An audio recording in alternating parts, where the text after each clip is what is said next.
Il caso è nato all'Istituto Ceccato di Thiene, adesso è diventata una questione politica, perfino con una interrogazione parlamentare per una traccia che un insegnante di italiano ha dato ai suoi studenti.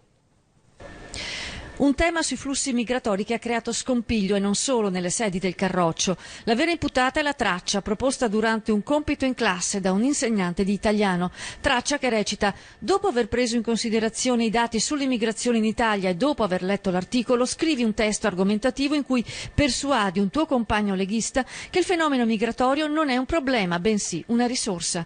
A denunciare l'episodio è Michele Pesavento, ex vice sindaco di Zugliano e componente della segreteria politica provinciale della Lega Nord.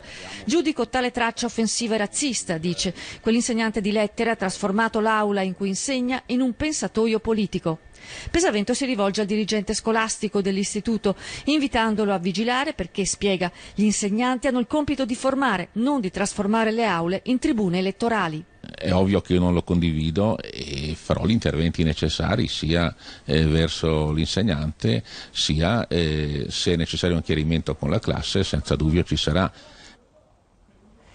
Il leader del Carroccio Matteo Salvini è intervenuto su questa vicenda. Nel suo profilo Facebook Salvini pubblica il testo della traccia del compito in classe dato a Thiene e commenta: pazzesco, questo insegnante che fa politica in classe dovrebbe cambiare mestiere. Il segretario provinciale vicentino della Lega Antonio Mondardo giudica la traccia offensiva e razzista nel stigmatizzare quanto avvenuto, chiede al dirigente scolastico del Ceccato di vigilare attentamente sulla didattica e lo invita a prendere le opportune azioni disciplinari. Molto duro anche il commento dell'europarlamentare leghista Mara Bizzotto, che dice: fuori la politica dalla scuola, basta con gli insegnanti che la usano per indottrinare i ragazzi, non è accettabile che chi ha il compito di istruire mischi i propri convincimenti politici con l'insegnamento.